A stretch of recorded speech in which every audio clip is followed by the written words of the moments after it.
Thank you, Senator Brandis. Senator Waters. Thanks very much, Deputy President. I'd like to start by acknowledging the traditional owners of this land and all the lands of this nation, and acknowledge that it's high time that we made progress on constitutional recognition of our First People.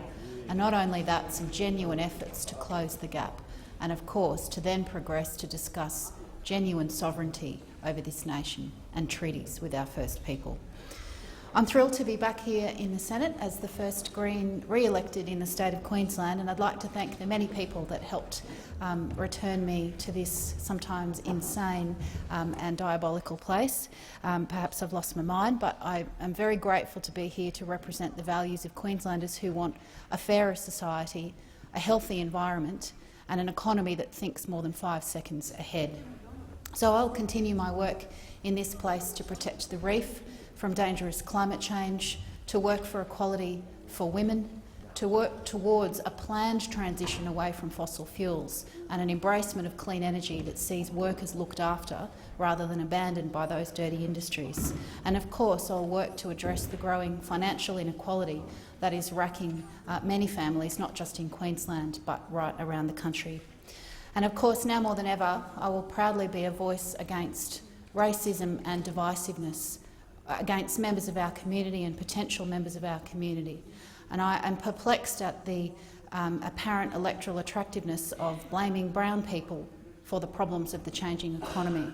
And I undertake to understand better and articulate better the genuine solutions to that changing economy and how we can look after people, not just in Queensland but in Australia. And of course to always speak out against prejudice and unfounded divisiveness against other human beings. But today I have the pleasure of speaking in response to the Governor-General's address. And you've got a feel for the guy. He's reading out a speech that clearly somebody else has written. It's the apparent agenda of the government, although it's pretty hard to discern an agenda amidst all of the kowtowing to big corporates. And indeed many of the folk in this place either fell asleep or were struggling to stay awake. It's narcolepsy as a service delivered by this new Turnbull government.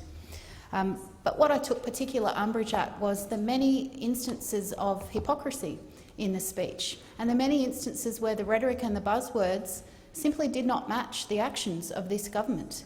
And I want to go through some of those in the brief time that I have today. The first statement that I thought was quite outlandish was that innovation and science are critical as Australia's economy transitions from the mining-led boom to one driven by services, exports, innovations and technology. Well, yes, innovation and science are critical. So why have you cut so many scientists out of CSIRO? Why have you reduced funding for research in our university sector? Why have you cut research and development funding to the lowest level in 30 years? If innovation and science are so critical, why are you cutting $1 billion out of the Australian Renewable Energy Agency, that fantastic powerhouse of innovation that will see us usher in the next generation of clean energy technology that will help safeguard us from the ravages of climate change, will generate jobs and will protect our reef? So much for innovation and science being critical. The next point was that the government say they'd like to strengthen our farming industries and they'd like to deliver a fair go for farm businesses. Well, I'd love to see a fair go for farm businesses and farmers, but instead they have coal and coal seam gas companies allowed to ride roughshod over their land. They have no right to say no to their farmland being turned into an open-cut coal mine or being pockmarked with coal seam gas wells to poison their water, destroy their land and ruin their farm productivity and the ability of them to hand over that farm to future generations.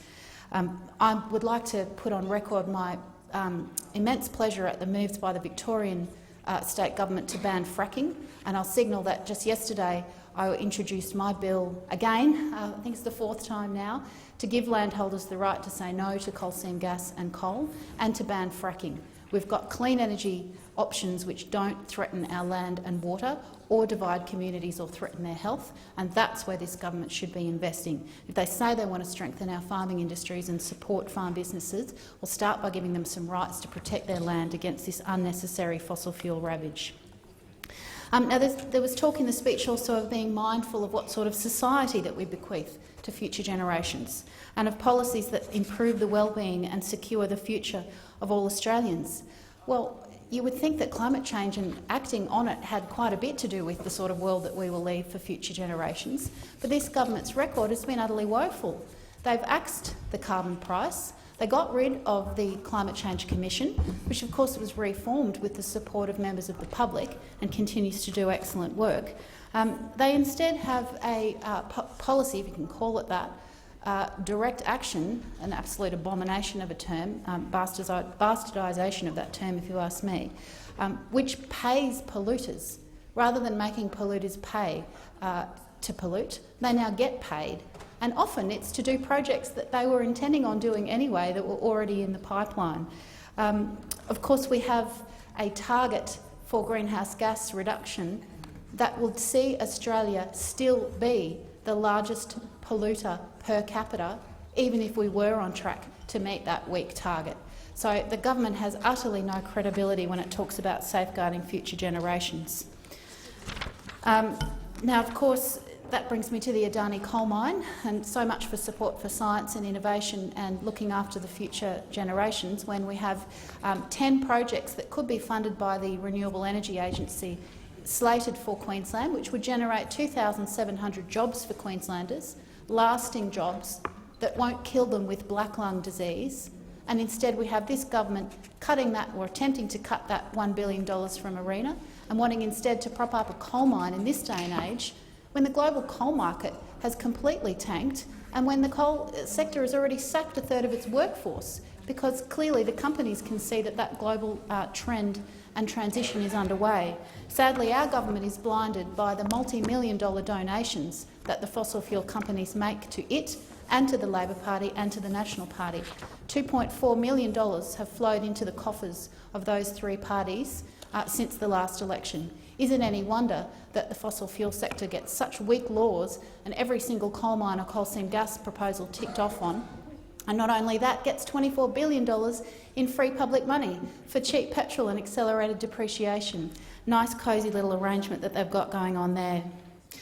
Now, there was a mention in the speech of the environment. It was brief, and it was all about use value of the natural world. We will use Australia's natural resources to our best advantage. Well, that really spells out this government's approach to the environment. They don't understand that it's the life support system for the planet, including for us, and they've spent the entire term of their government attacking the environment and the people who stand up for it. They've attacked the environment groups, launched witch hunts into tax deductibility status. They've even sought for a while to remove the rights of people to enforce environmental laws. What's the point of having a law if you don't then allow people to hold the government and bring companies to that law? That was a flagrant attack on democracy that I hope has seen the end of that attack. We will certainly continue to resist it in the parliament. There's talk of improving the well-being of all Australians.